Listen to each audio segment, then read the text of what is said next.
Livro São Geraldo, o santo que brincou com Deus, do padre José Maria Montes. Capítulo 13. Um carreiro, o ferreiro e o feiticeiro. Era inverno e chovia dias a fio. Os caminhos estavam quase intransitáveis e no convento de Iliceto a lenha ia faltar. Geraldo saiu e, numa propriedade não muito distante, comprou um carro de lenha. Ajudou a carregar o carro e depois, o carreiro à frente, ele atrás, iam tocando para casa. Geraldo, como de costume, para não perder tempo, ia rezando. De repente, ouviu que blasfemavam. Era o carreiro, furioso por ter o carro afundado no atoleiro, excitava os pobres cavalos com chicotadas e palavrões. Homem, que está a dizer? Quer que se lhe seque a língua em castigo desses insultos e ofensas a Deus? Cale-se em nome de Jesus Cristo. Geraldo estava santamente indignado com aquelas blasfêmias. O carreiro, que de religião pouco entendia, olhava para ele admirado. Afinal, que fizera para o irmão se aborrecer daquela maneira? As blasfêmias? Mas por acaso, no código do carreiro, havia outro meio de tirar um carro do atoleiro do que pôr-se a blasfemar e xingar os animais? Fique de lado, ordenou o nosso jovem. O homem afastou-se e Geraldo aproximou-se do carro, atirou ao chão parte da carga, de sorte que o carro, assim aliviado em pouco tempo, estava fora do atoleiro. Feito isso, pôs de novo toda a lenha no carro. O carreiro, vendo o trabalho do irmão, raciocinava. Sem dúvida, o único meio de tirar o carro era aliviá-lo, e eu também o teria conseguido, mas antes se experimenta com gritos e pancadas. Posto o carro em movimento, Geraldo seguiu atrás dele, em estado lamentável, coberto de lama e cansadíssimo. Chegados a Iliceto, saíram os irmãos para descarregar a lenha.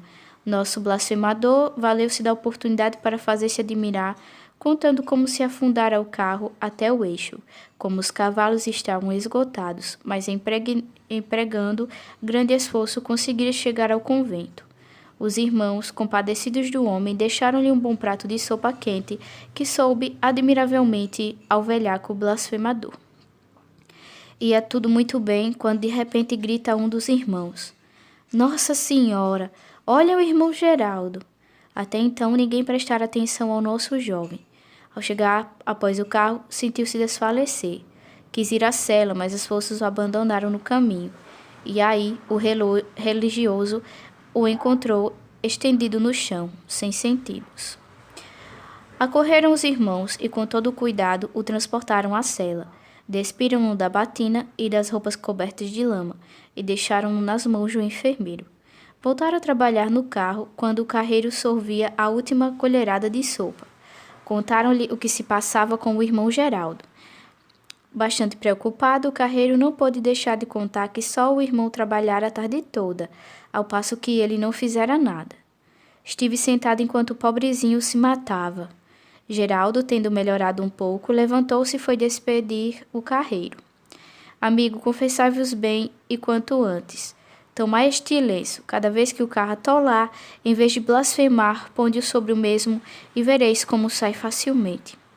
Partiu o homem e no dia seguinte confessou-se e comungou. Pouco tempo depois sucedeu atolar o carro novamente.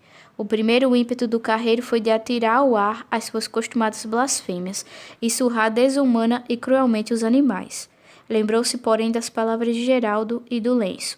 Estendeu-o logo sobre a carga e, como se o caminho fosse plano e seco, os cavalos saíram sem dificuldade. Se as blasfêmias o feriam em seus mais delicados sentimentos, não pouco lhe doíam também as injustiças dos negociantes, que exigiam preços exagerados. Notou certa vez que seu cavalo mancava. Apeou e verificou que caíra uma das ferraduras.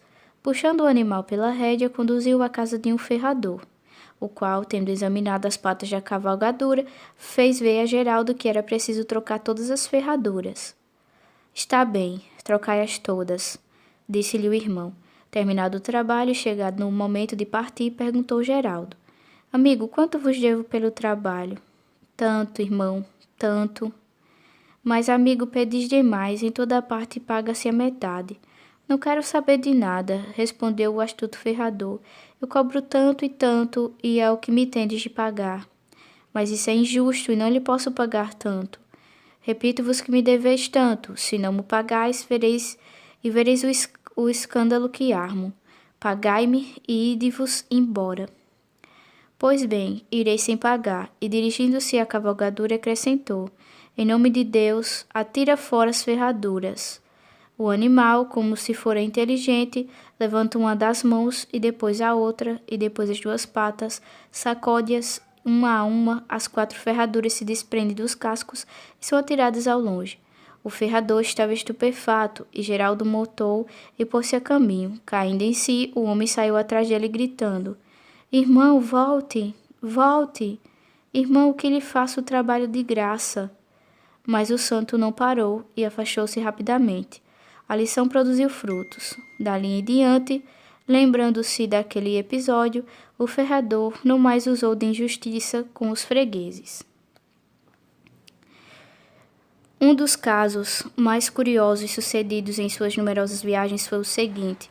Voltava Geraldo de visitar um enfermo que se achava em agonia bem longe de Liceto, quando ao cair da tarde encontrou-se com um rapaz. Vendo o hábito rasgado e curto e o rosto emagrecido do religioso, tomou-o por um bruxo ou feiticeiro. Imediatamente e sem maiores investigações, bruxo parou no meio do caminho e, dirigindo-se a Geraldo, disse-lhe: Dizei-me, sois acaso um bruxo, um feiticeiro?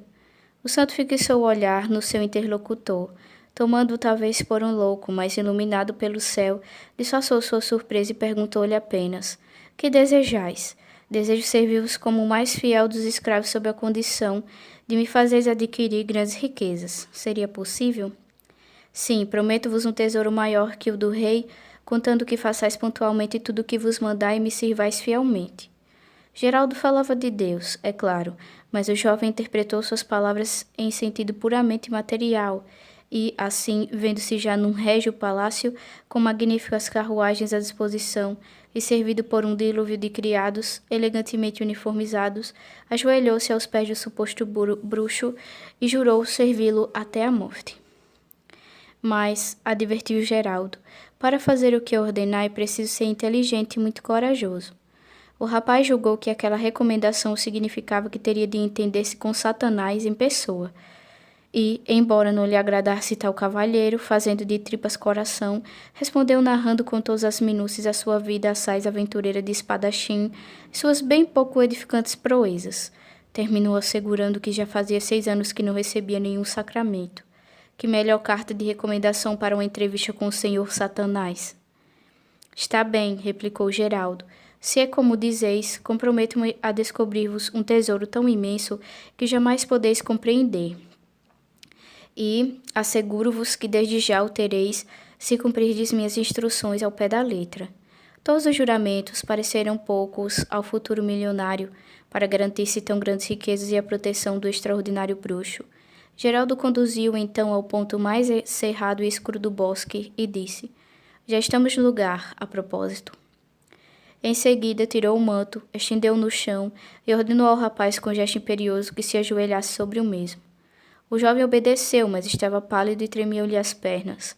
Afigurava-se-lhe que Satanás já ia aparecer atrás do bruxo. Sim, Satanás em pessoa, com seus cabelos eriçados, sua barba de bode e seu compridíssimo rabo. Ah, em que embrulhada se metera! Quase que se arrependia de sua maldita ambição que o impelira a lançar-se naquela nova aventura. Mas aquilo passaria, pensava, e depois seria rico, seria milionário. As ilusões dos palácios e carruagens e criados restituíram-lhe a coragem indispensável para, com peito forte e generoso, dispor-se a afrontar a embaraçosa situação. Geraldo, levando a mão ao peito, tirou dentre as dobras do hábito um Cristo crucificado que sempre trazia consigo e disse: Eu vos prometi um tesouro magnífico. Vou cumprir a minha palavra. O tesouro que vos farei alcançar não é deste mundo. Esse tesouro é Jesus Cristo, que por vós morreu na cruz. E durante meia hora falou o santo ao pecador sobre Jesus Cristo, Maria Santíssima, o céu, o inferno. O rapaz já não pensava em criados, carruagens, palácios. A graça divina iluminou as tenebrosas dobras de sua alma. Arrependido e contrito, chorou seus pecados, e reconhecendo naquele que tomara por um vulgar feiticeiro, um religioso e um santo, pediu-lhe que o ouvisse imediatamente de confissão. Geraldo fez de ver que não era sacerdote e que um ato importante devia ser preparado com particular cuidado e esmero. Pediu-lhe que o acompanhasse a Eliceto, pois lá se encarregaria de o dispor para a confissão. Durante 6 dias deu-lhe hospedagem, recordou-lhe as orações e a doutrina cristã bastante esquecida, e após minucioso exame de consciência, levou-o ao confessor.